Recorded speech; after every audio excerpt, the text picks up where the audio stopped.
Welcome to the Femap version 11.3 What's New video series. Anybody that works with lots of connections. We wrote a connection data surface that we had in 11.2, and it works great. That's still there if anyone's using it, but what we did was came up with a new tool. We just call it the connection manager, and instead of doing it region versus region, we now put just your connections in order. The regions are there, the target and the master, but also all their information. So you can now sort by property, you can sort by location in the model, you can filter by these items.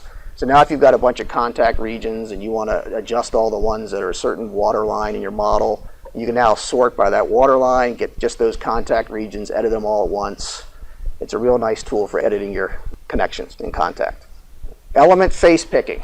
In Femap, you basically, when you're picking faces for putting on pressure loads or creating contact regions or anything, you need to pick faces.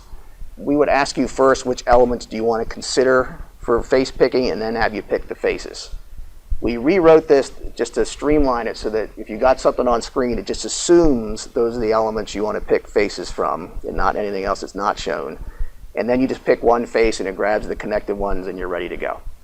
So it has greatly streamlined the number of clicks for putting on any type of pressure load on the inside of a body or something, or creating connection regions. Thing I like to show with this is just a new empty model. I'm going to bring in an existing Nastran file.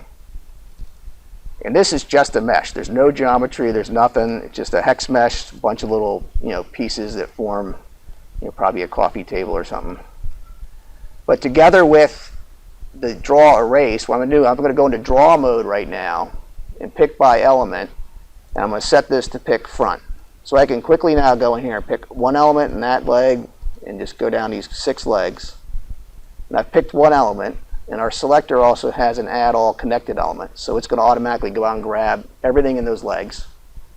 And now I say OK, and that's what I'm drawing, because I was going into draw mode. So now to create connection regions, I'm just going to create a new region. Instead of asking me which elements do you want to consider for face picking, it's now just assuming I want to use the ones that are currently being drawn and asking me to just go ahead and pick a face. So now I just go pick a face and I'm done. I've made that connection region. You can just pan down to the next one, create a connection region. Pan down to the next one, create another connection region. Oh, did that wrong, multiple. And then the neat thing with this draw erase, I can do the flip. And now I could go create the other side of the connection region just by picking a face on that side. And now I got that. So you can pretty quickly now go create both sides of your connection regions from a mesh, have those things ready to go, and get your model all connected up. And this also works anytime you're picking faces. So later on in another model, I'll show you how you want to pick some big flat area and smooth the elements or do something. This face picking now, you just pick one, it goes and gets the rest. And here's the slide version of that entire demo. Original thing, draw just those legs, pick the regions on those legs, flip it over and grab the other side, and now you're ready to set up your connection. Most of us have to create mid-surface models with beams of stiffener, so we use a lot of beams. And what we did here was try to make your beam modeling and also the documentation of your beam properties a lot nicer. In Femap in the past, we always had our own standard sections. We had the standard Nastran sections, the P-beam-Ls, P-bar-Ls, and we would put up the words for what you were going to type in, but we never showed you what they really meant. So you'd enter like height, width, you kind of guess which one we're talking about, and see how the thing changed. We now throw up here a nice picture, shows you what we mean by height and width and which is top and bottom and all that. So now it's a lot easier to type those in. And then once you type those in, we've added this window here that immediately does the basic calculations. So you see your areas, your inertias, you see the principal axes, you see the centroid. And then the next calculation is a little bit more intense, so we don't do it automatically. But if you press this little button in the bottom left corner, that runs the little miniature finite element solve we do to calculate the shear center and the torsional properties.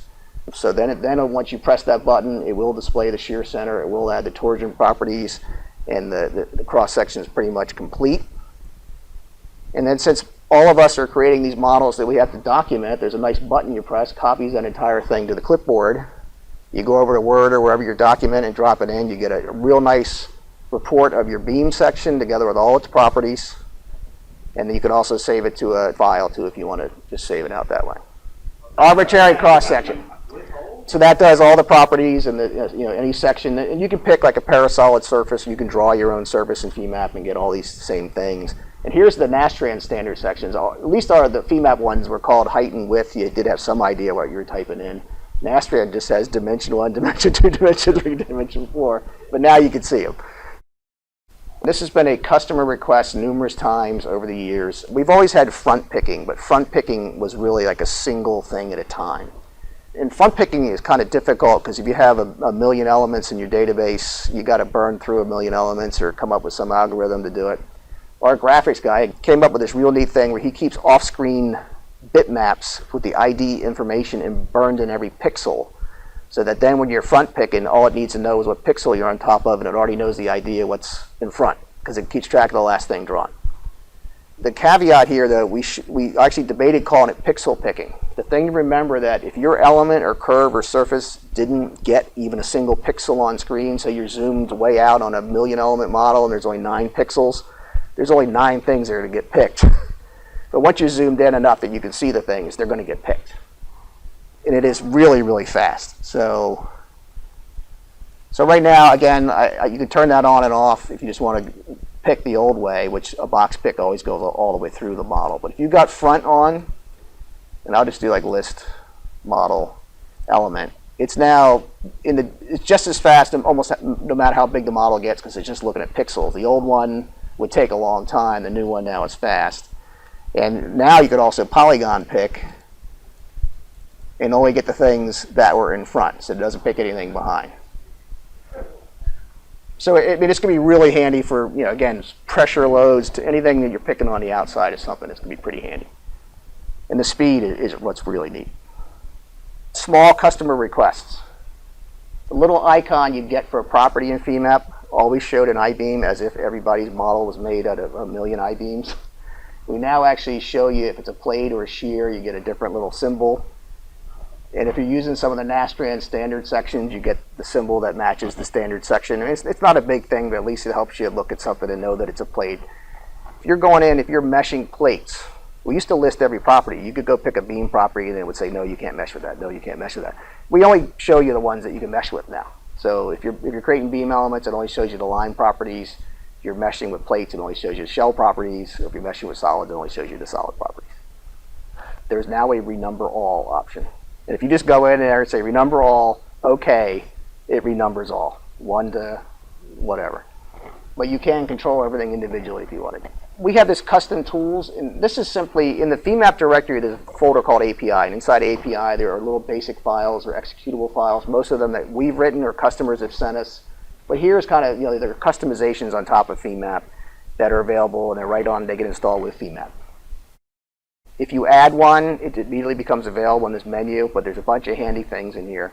But we found in a corporate environment, a lot of people want to have their own, so we added a second button, and I've called it some other place.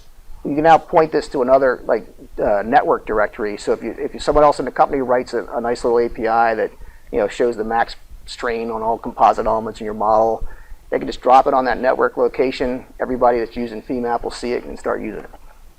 So you can have your own local ones that you keep yourself, and then you can have a whole other batch of company-approved ones.